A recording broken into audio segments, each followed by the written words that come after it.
Hello, everyone. I'm just firing up Discord so I can pull up our submissions for today. Wonderful. Okay. Two people who needed to be here were right on it at the very beginning. That's what I like to see. Okay, let me go ahead.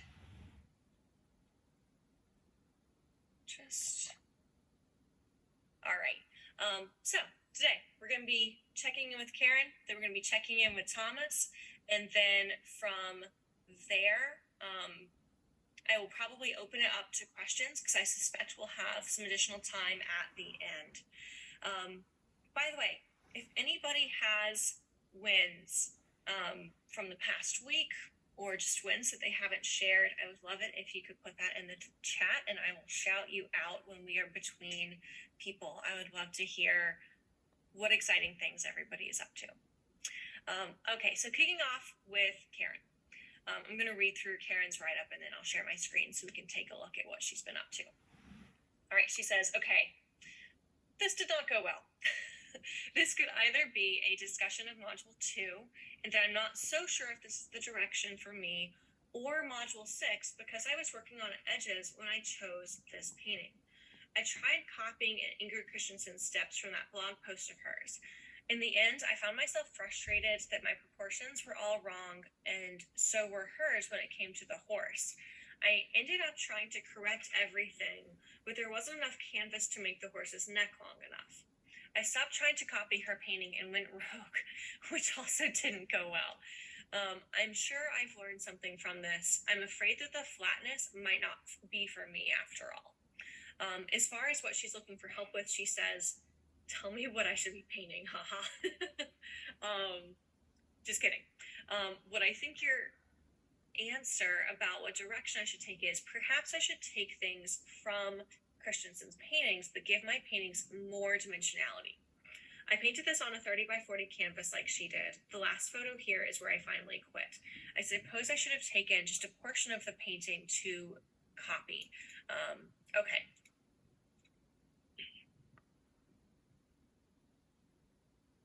Okay, excellent. And I specifically, I want to take a look at those side by side. All right. So, as I take a look at this, Karen, I have a few thoughts right off the bat. One is that there's several things that you are juggling in doing a full master copy. You know, you're thinking about the drawing, you're thinking about the paint application, you're thinking about like fitting this on the canvas, you're thinking about the materials and like managing the consistency of the paint, which I know is a big part of our conversation last time. And so I certainly see the places that you mention. And I also see a real change in your paint application.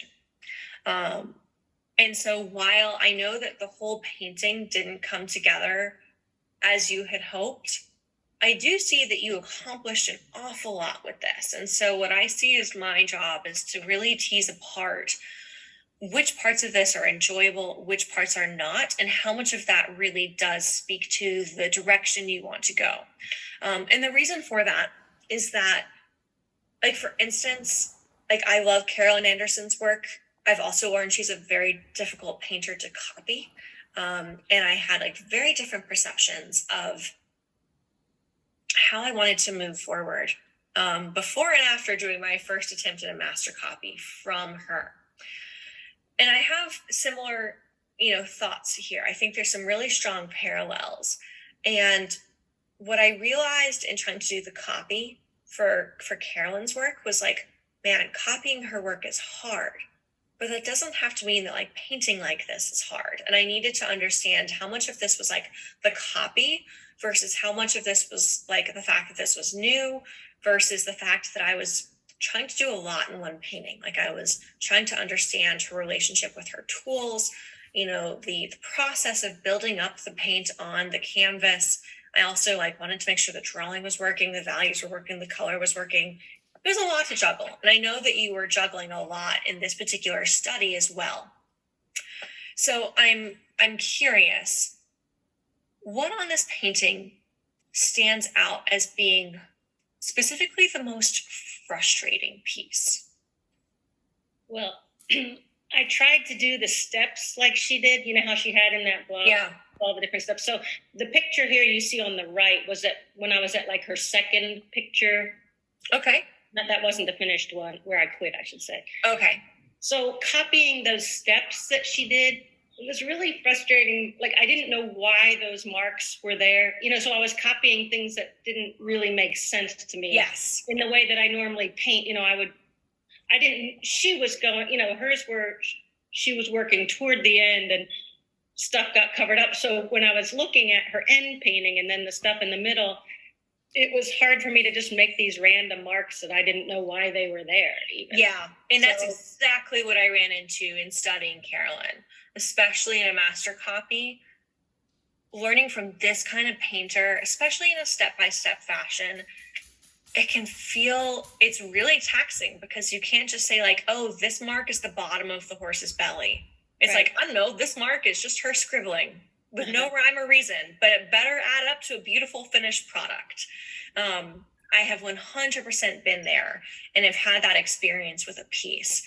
And given that stood out to you as being most distracting, I think that's incredibly good news, because it makes sense for that piece to be the frustrating piece. That doesn't necessarily mean that you need to change anything about your goal, but of course you have room to do that if that's what makes sense. And I suspect, you know, I want to pull up that blog post again. Thank you for linking that blog post, by the way. If you page down, I think it shows up again too. Perfect.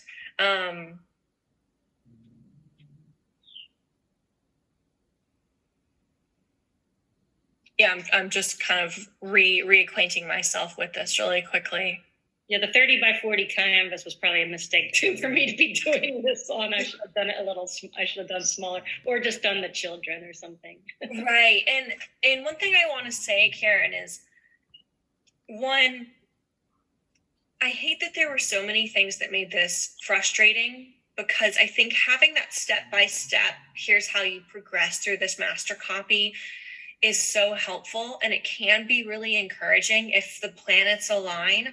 And I know it's a real bummer to come out of this and say like, well, that did not feel good.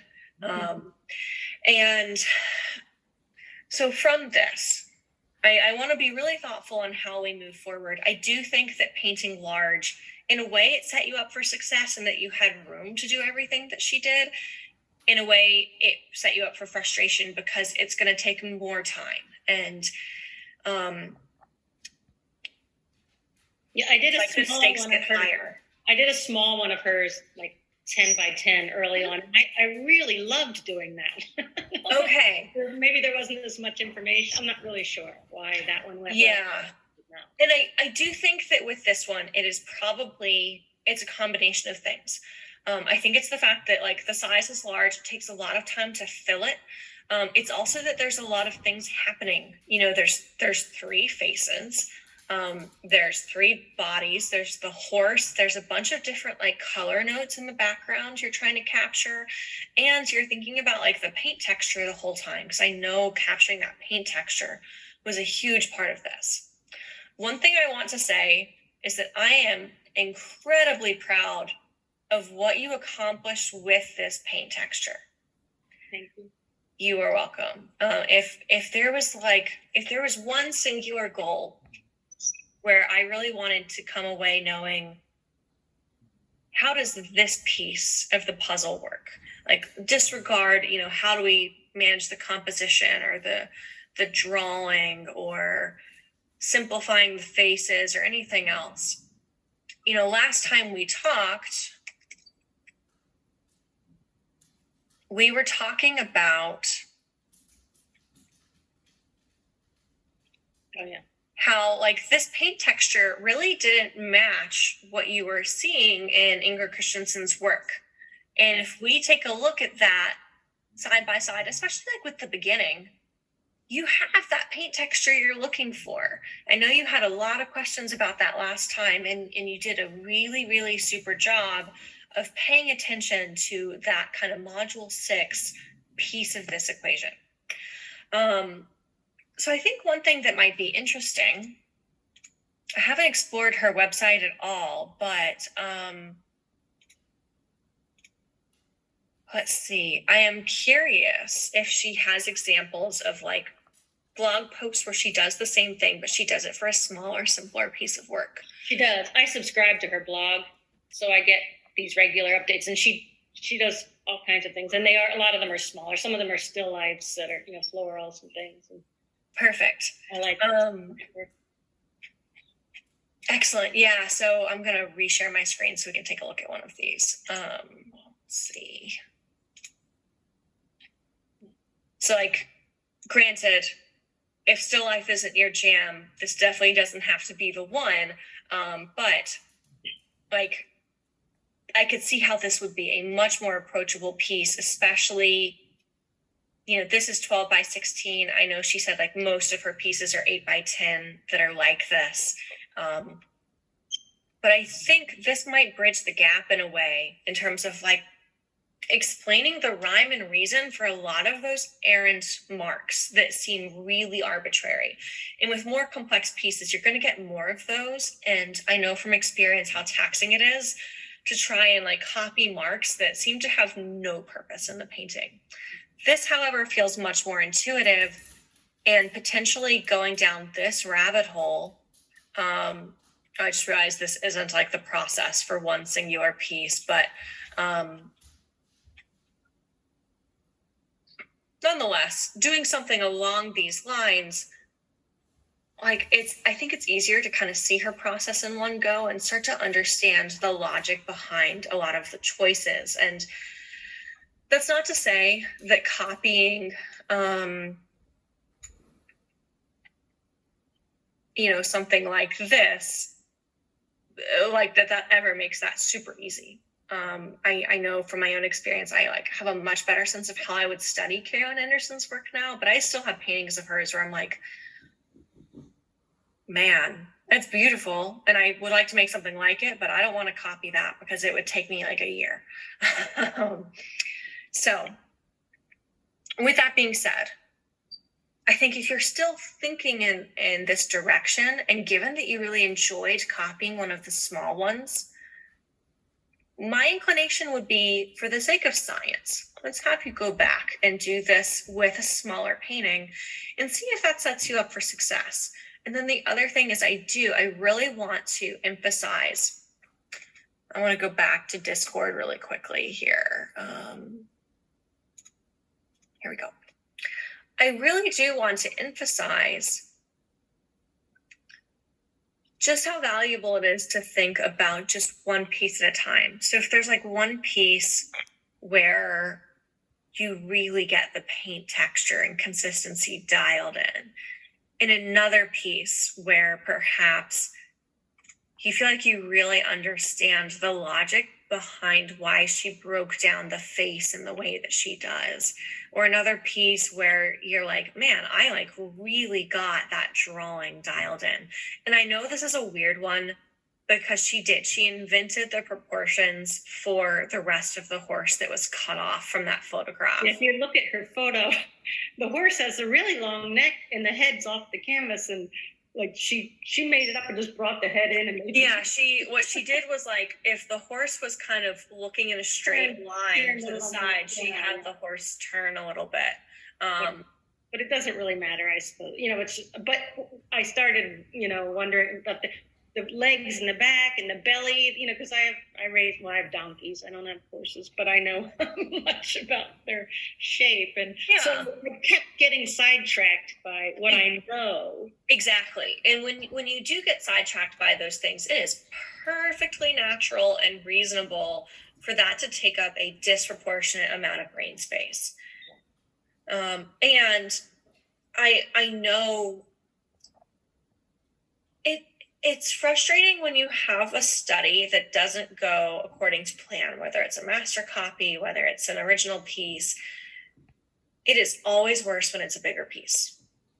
And I knew it was going to be a little bit of a gamble. It's like, do we want to size this down and kind of risk there not being like a one-to-one in terms of what brushes you use, and like what it feels like to cover the canvas?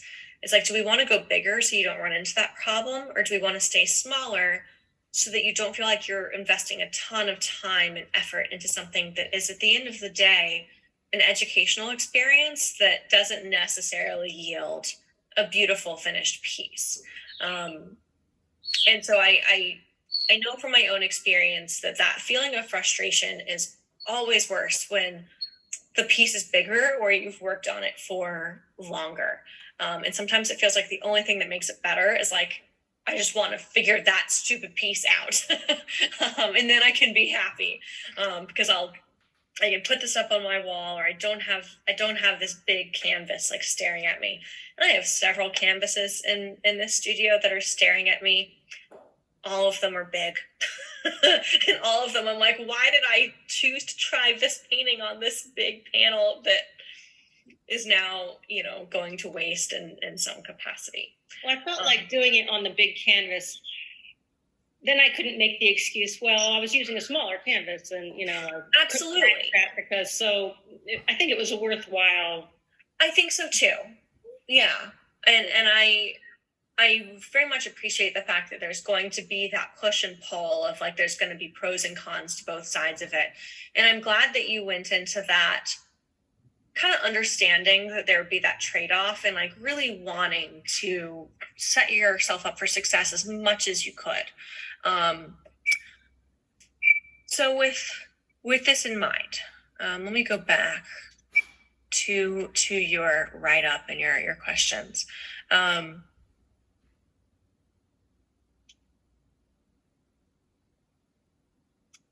Okay.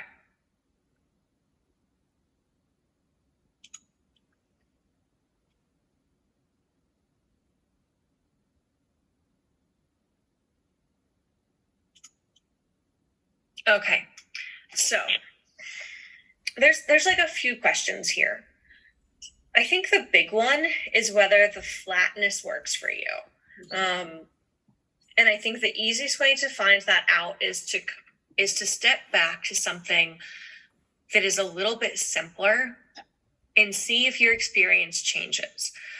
So that's something I wanted to talk to you about too. Just the whole idea, is this what so right now I'm working on a Zhao Mingwu, one of his portraits, and it's going great, and I'm loving it, here. One of that, lovely, and I'm really thoroughly enjoying it, and of course I'm learning something from it. So I'm wondering, should I just? My curated board just keeps changing left, and I'm like, am I just schizophrenic or? No, absolutely not. I like this. I like that. But I could do a portrait of his and it turned out terrible and say, well, that isn't for me either. Yeah.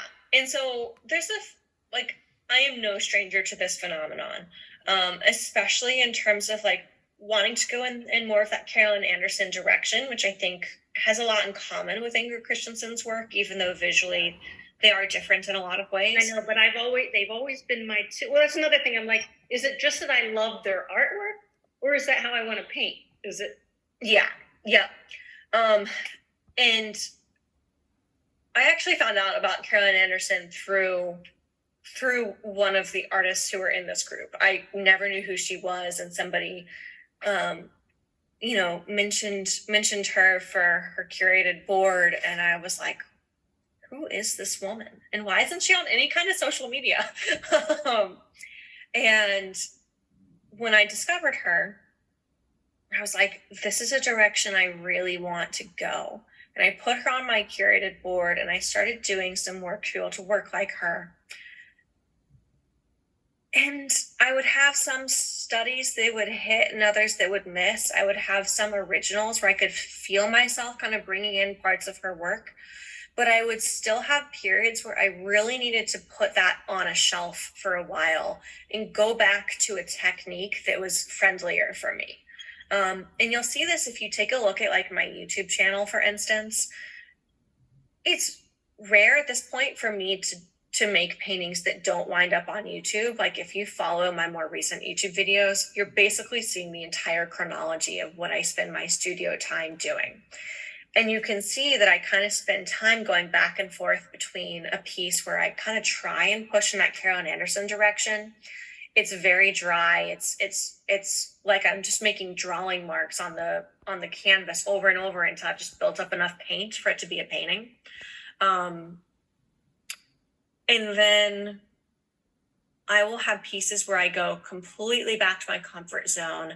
I'm doing like the Richard Schmid, Daniel Keyes, like a very wet approach, or I'm doing like a Sargent Master copy that has a similar like wetness to it.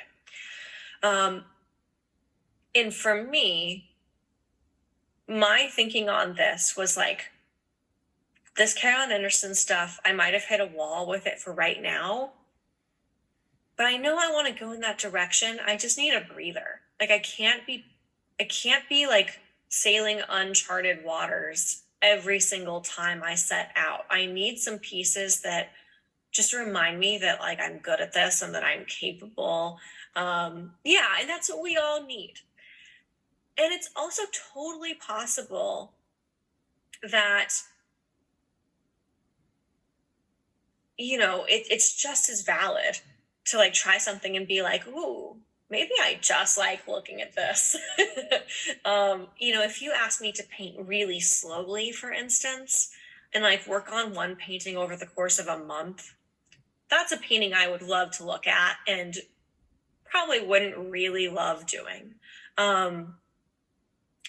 And I think it takes just kind of giving yourself some grace and giving yourself room to explore those questions to really know which way you're going.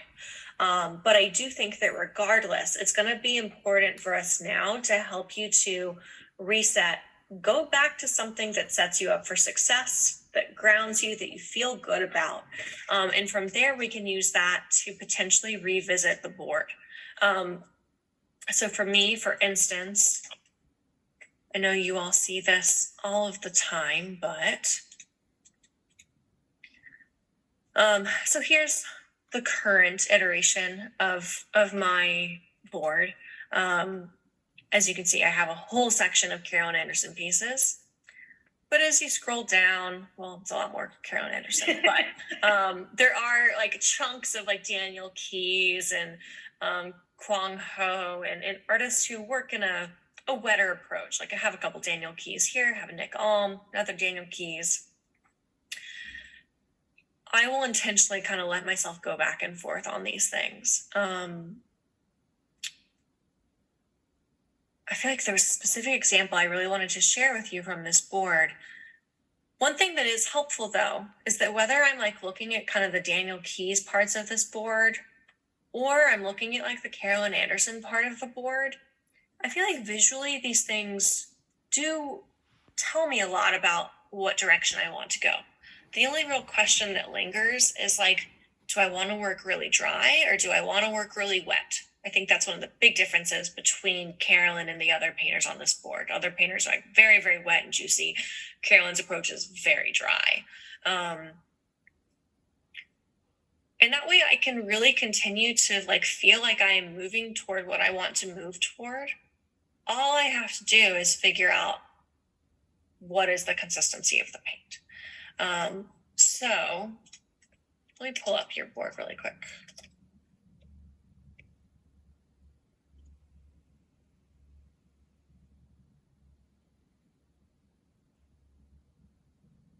I think the difference between Carolyn Anderson and Ingrid Christensen is Carolyn Anderson's definitely have more depth, more three-dimensionality than Ingrid Christensen's. But then there are others that look very similar, like some of theirs on your board are kind of like Christensen's. Yeah. Okay, excellent. All right. But right now I'm on that Zhao Ming Wu's. Yeah. Looked on it. Yeah, there's a website someone put with the photos of his paintings. That makes a huge difference when someone has really excellent photos on this website. Yes, it does. They are just delicious to look at. Yes, and like that's another really important variable. I'm glad that you brought that up. while I think we have enough variables to explain why the previous exercise was a frustrating one, sometimes just having like a really high resolution image to work off of can make a huge difference in how successfully a master copy goes. Now, as I scroll through here, I think what your board has in common with mine is like, regardless of which direction you go, I see the cohesion.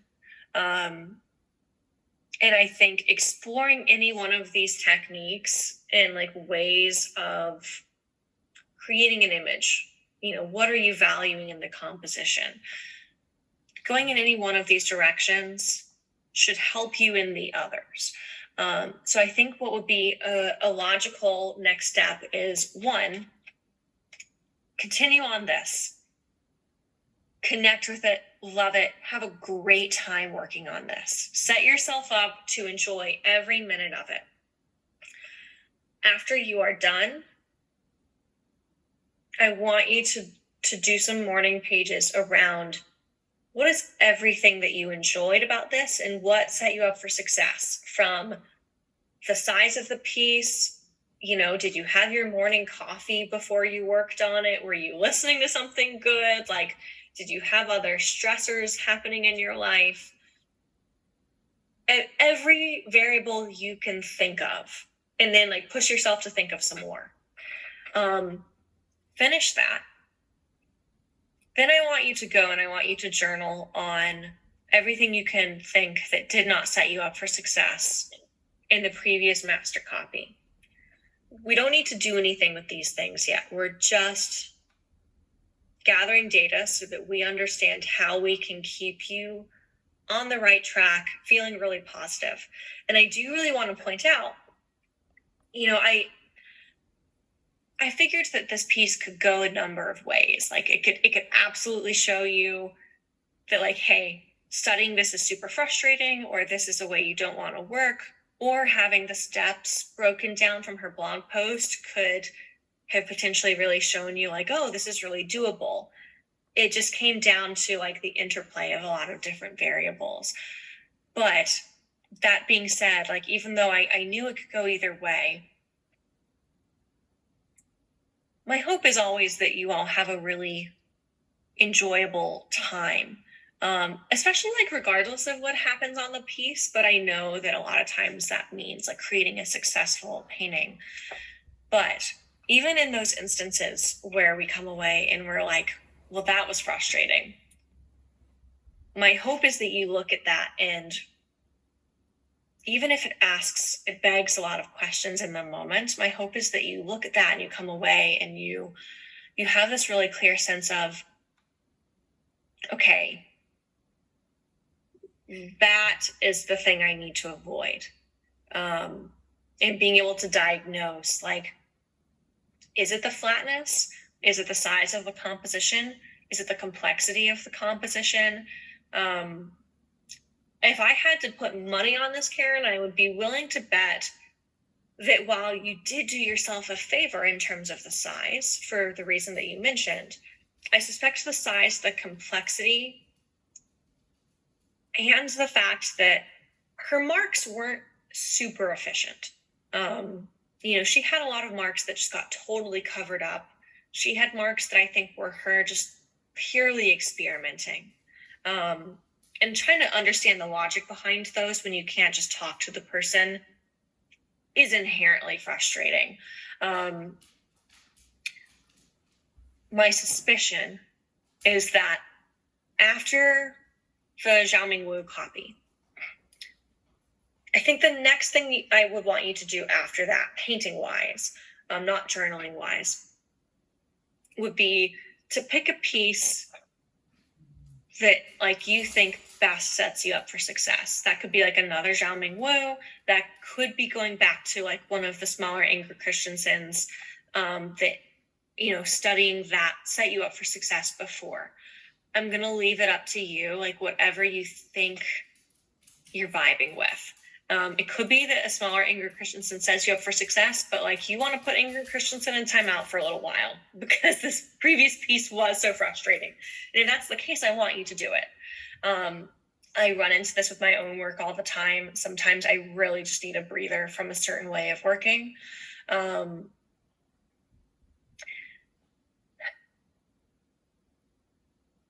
thing I think I need to let you know of is so a friend, another artist, came into my studio and she saw that painting I was working on, and she's like, "Well, I like what you do better than," and she's like kind of frustrated. She's like, "I don't get it," and I'm like, "Well, I like it." Yeah, I have that happen all the time. Ignore that, I literally, like, I bought a Carolyn Anderson piece. It was like a demo from a workshop that she offered up for sale for a steal. And I brought it home and I was like so excited. She had done like a lottery for like who got to buy the piece, and somehow it was me, and it was horses, and I was like, oh, this is perfect. I'm so excited. I brought it home and like everyone I showed it to was like, your stuff is, I like your stuff better than that. And I was like, you are wrong. That's like what I said. I'm like, no, I am not better than you.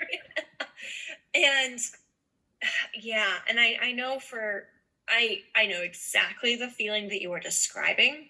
I know that it feels like, well, that's bananas. Like I don't even know what to think of that. And I know that it can like really throw you off your game. And sometimes I show people stuff and I really think they're gonna dig it and they're gonna get what I'm going for, and I'm just surprised. Other times I've kind of learned showing people Carolyn's work that they're kind of like, eh. And so I've just kind of put up boundaries around it. This is going to sound elitist, especially if you're talking about another artist. But it's not necessarily elitist in terms of like who's a better painter, who knows more. It's simply elitism in terms of like, you intimately know your own goals and what you respond to in work and what you're dissecting in other people's work and like what you're focused on in your journey. And it's frustrating when other people don't get it, but that just means that they aren't experts on where you at and what you are really responding to and like wanting to geek out about and like really deep dive into for your own practice. So yeah, I fully suspect that was a significant variable in like what led to frustration with this painting. And that is not a reflection of your aptitude for making this kind of work or how worthy this kind of work is to make. I have learned from copying hers, and I think might have been another painting.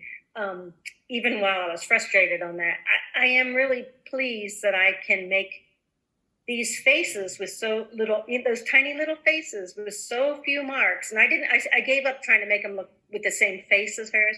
But the idea was just to use the shadows, and I'm like, that little boy, he's pretty darn cute. Little guy in the back that's like a little Hitler, but still, the shadows were, I thought that's pretty neat how I can make a face with like nothing, little shapes on a little face like that. And it was, so I did, that's been really good for me. Yes. And I think that could be a really cool thing to return to. So yes, when pieces are frustrating me, or I've tried to study a painter and like something did not go to plan, or I'm trying a new technique and it's not working out, I'll put it in timeout for a little while. I will intentionally go back to something that sets me up to simply enjoy the process in every possible way. I was literally talking through this with one of my own coaches. And it's not that she gave me any pearls of wisdom. It was that she was like kind of echoing back to me what I was saying. And I talked through everything that sets me up to feel overwhelmed when I sit down to paint. Some of the big ones that I don't fall prey to as often anymore is choosing subjects that aren't appropriate. So like putting a horse in a big landscape. Okay, the horse is only like 5% of that painting. It's 95% me being a landscape painter, which I typically don't enjoy. So I've learned, don't do that.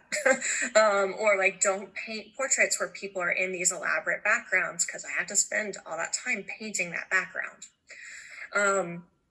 And so those things I know to be on the lookout for. The big thing I was contending with is that every time I paint, I am under a deadline. I am recording what I do every time I paint. I am trying to get something done in time for a YouTube video to go up on Saturday. And that variable right there is enough to take something that should be like really fun and simple and easy. Basically, every painting has its challenges, but on the whole, I should be set up to have a good time and to create something successful. And it can make it feel super stifling. And so based on what she was hearing me say, she was like, okay, you have to find something to do in your studio that you are not trying to monetize in some way. And I had to go back to that reset. And the compromise I made was like working on sculpture. I'm not selling sculptures. I'm not turning sculptures into YouTube videos. It's just a way for me to like reconnect with what I'm doing. And so I think that is the kind of thing I would prioritize here for you right now, Karen. I would say, all right, we're going to put the frustrating stuff in timeout. We're going to do some journaling to really get clear on like how to set yourself up for success. And also what are all the potential variables we need to be on the lookout for. Even if we're not quite sure which ones are really the culprit, we at least want to have a sense of what to put on the radar. And then go ahead, finish the painting you're working on that you are enjoying. Set yourself up to do that again after. And then from there, I think it'd be good to potentially touch base again, see where we're at. And one thing that could be great is like, if you just did like an 8x10 of this girl's head and you just studied the breakdown of the simplification of the face. All right, I had pulled up the Inga Christensen piece with the girl on the horse. I just realized I'm sharing my other screen of that right now, but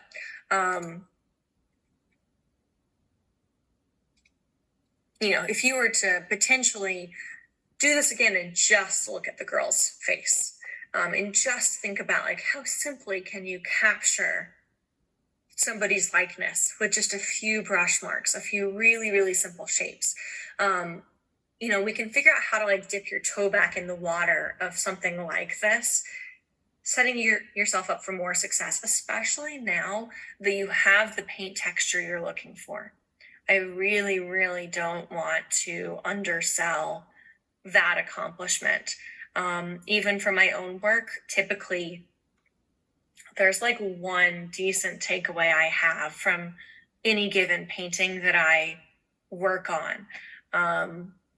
Like for instance, this is, here, I'll stop sharing so that y'all can see my screen a little bit better.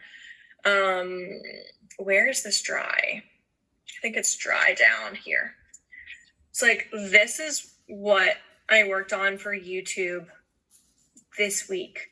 It's like an original that's informed by a Sargent painting. I had intended to get all of like the beautiful looseness of Sargent's brushwork. Didn't happen. What I did get was a really, really beautiful range of color. And I could be upset that I didn't get the looseness, like the thing that everyone associates with Sargent.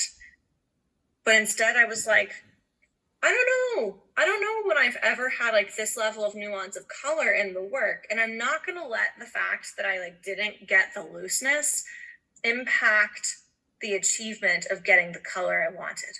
I can work on the looseness in another painting. And I think you have very much done the same sort of thing on your own work. You achieved the paint consistency you needed. I see that like thoroughly throughout the whole process of what you were working on. You got what you needed. And now if you were to go back and you were to do one of like the smaller Inger Christensen studies, or you were to look at just a portion of that painting, you would be set up for so much more success now. And whenever you do go back to it, I think the question is really going to be, and we have to broach this question with patience, but it's really going to be approaching it with curiosity to figure out how much of this is I don't want to work this way versus how much of it is like, I'm not quite set up to be able to work this way yet, but there's other stuff I can do to build my way up to that. And I think the best way to test that out and to move forward is to first give yourself a breather, do some pieces, set yourself up for success, give yourself the reset. And then we're going to kind of reapproach this when you want to, when you feel like you want to. And we're going to do it in a slightly more contained way to explore this further. How does that sound? Sounds good.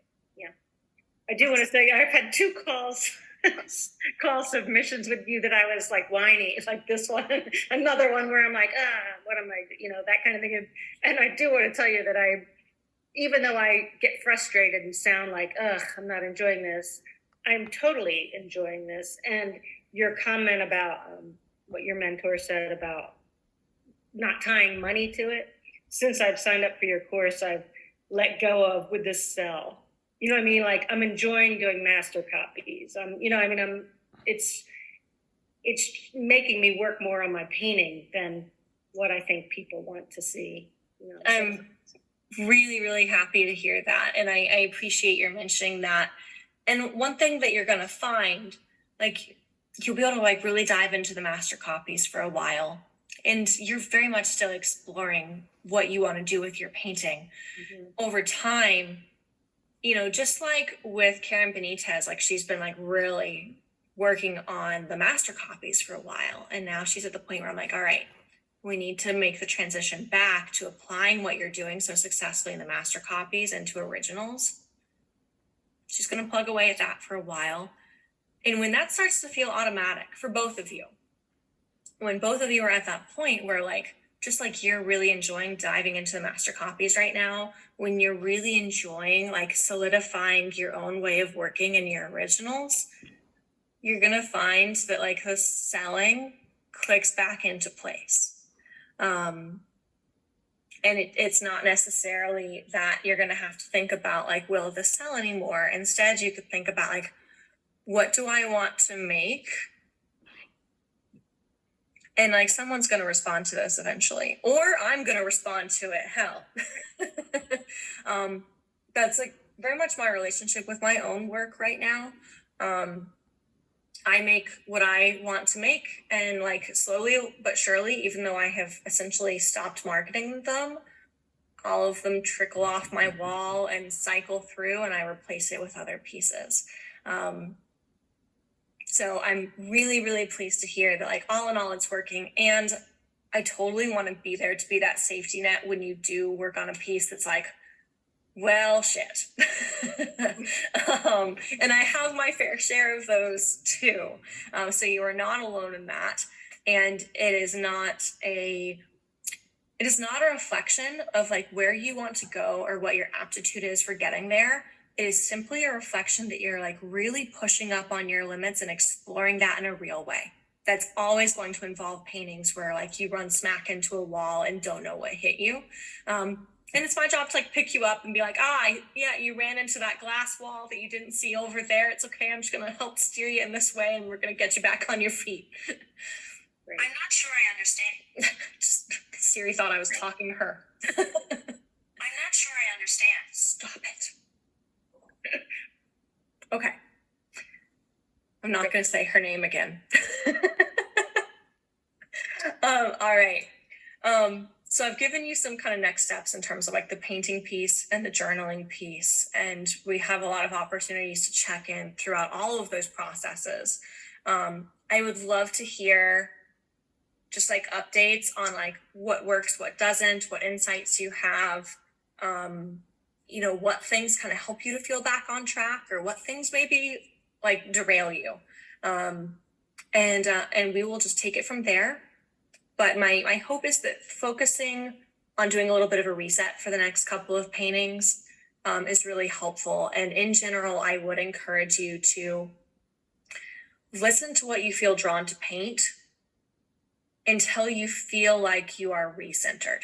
For me, sometimes that's like one painting, sometimes that's like a whole month's worth of paintings, or potentially longer. So I'm going to kind of give you guidelines, but I leave it up to you to like make the decision that's going to be best for you. And the guiding light is going to be what kinds of paintings, what kinds of exercises are going to help you to feel recentered. And that could mean like which artists off your board are you studying? It could also mean like, you know, do you want to dive back into like value studies for a little while, or, you know, another exercise you've already done? I know for a lot of painters in the group, when they do the master, when they do the value studies, they're like, this is great. I could do this like for a whole year. That's not true for everybody, but if there are things like that you've done, those would also be like really good candidates for resetting. Great. Awesome. I do need to journal more. That's gonna do it. Awesome. Yeah, I literally just got the same advice yesterday. I like needed a little bit of a reset, just like business wise, and lo and behold, I had fallen off journaling for like literal months. And the thing that I was told, and as soon as this was told to me, I was like, shoot, that is right. Was like, you just need to brain dump into your journal. You need to brain dump, you need to do some planning, you need to do some reflecting. That's going to get you like 90% of the way there. And there's part of me that like couldn't believe I had just like let it fall by the wayside, and that couldn't believe the answer was that simple. But that is all to say that you are not alone. Yeah. Great. Thanks. You're very welcome. Any other questions for me, Karen? No, that's it. Thanks. Excellent. All right. I'm looking forward to hearing how the rest of this painting goes and like the next stages. I will be eagerly awaiting. All right. With that, let's go ahead and go on over to